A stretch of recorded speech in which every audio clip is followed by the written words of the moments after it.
In ancient Greece, during the height of Athens' power, a man was born who would transform the way humanity think and searched for truth.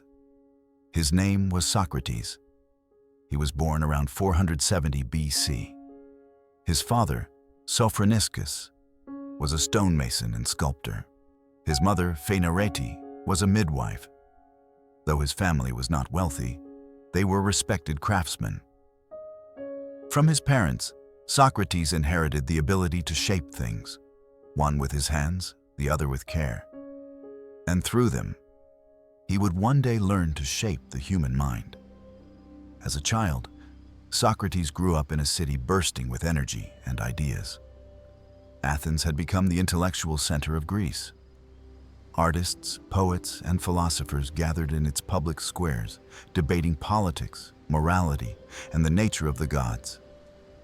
In this world of conversation and contradiction, the young Socrates developed a restless curiosity. He wanted to understand what made people act the way they did, and what it truly meant to live a good life.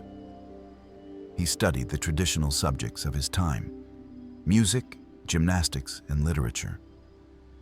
But it was dialogue that fascinated him most.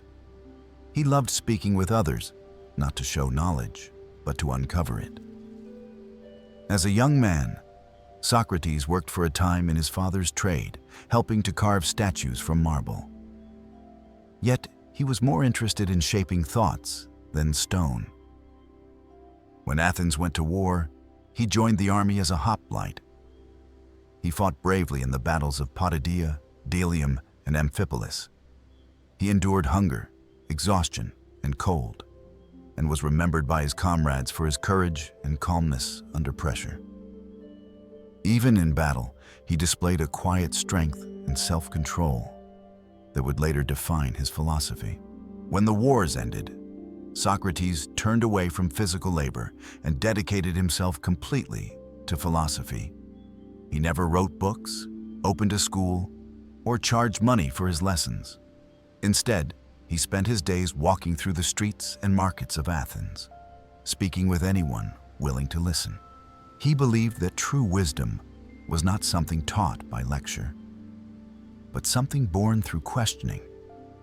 This way of dialogue became known as the Socratic method. It was a process of asking and answering till you uncover the truth, a method that exposed contradictions and pushed people to think more deeply about their beliefs. Through questions, he led others to realize how little they truly knew. Socrates taught that ignorance was the cause of wrongdoing, and that those who truly understood goodness would naturally act with virtue. He believed that the highest duty of man was to care for his soul. Wealth, beauty, and status meant nothing if the soul was neglected. He often said that an unexamined life was not worth living. At that time, Athens was filled with professional teachers called sophists. They taught rhetoric and persuasion, often for money, training young men to win arguments rather than seek truth. Socrates rejected this practice.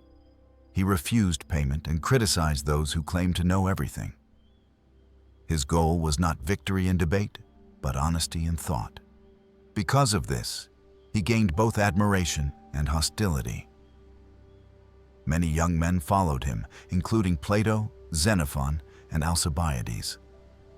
They were drawn to his simple way of life and his courage to question everyone, regardless of rank. But others, especially those in power, saw him as a threat. He exposed the ignorance of politicians, poets, and generals, showing that even the most respected men often could not explain what justice, courage, or virtue truly were. As Athens declined after years of war and internal conflict, its democracy grew fragile. Some of Socrates' former followers took part in the city's political disasters, and many citizens began to see him as the source of corruption. In 399 BC, at about 70 years old, Socrates was put on trial. The charges against him were twofold: impiety for not believing in the gods of Athens, and corrupting the youth by teaching them to question authority. Standing before a jury of 500 citizens, Socrates defended himself with calmness and reason. He told them he had never sought to harm the city. He only wanted to help its people search for truth and virtue. He reminded them that the oracle of Delphi had once declared that no man was wiser than Socrates. But he explained that he had never believed himself wise, only aware of his own ignorance.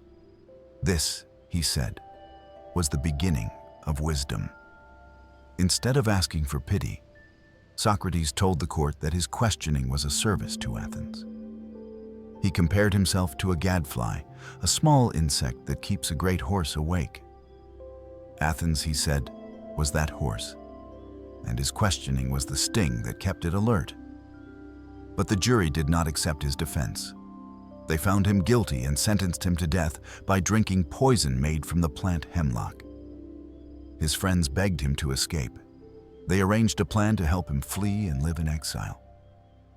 But Socrates refused. He said that escaping would break the very laws he had spent his life defending. He believed it was better to suffer injustice than to commit it. If he fled, he would betray the principles he had lived by. While waiting for his execution, he continued to discuss philosophy with his friends. Plato later wrote that his teacher remained cheerful and composed. Socrates spoke about the immortality of the soul, saying that death was not to be feared. For the true philosopher, he said, death was simply the release of the soul from the body, a step toward clearer understanding. When the day arrived, his companions gathered in the prison to say farewell. The jailer brought the cup of poison. Socrates took it calmly, without trembling. He drank it slowly, then walked until his legs became weak.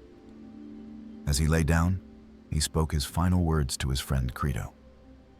"Crito, we owe a cock to Asclepius. Pay the debt, and do not forget Asclepius was the god of healing." By those words, Socrates meant that death was a kind of cure, a release from the sickness of ignorance and imperfection. He died peacefully, surrounded by those who loved him. His death marked not the end of his influence, but the beginning of a new era in philosophy. His student Plato recorded his life and ideas in dialogues such as the Apology, Crito, and Phaedo.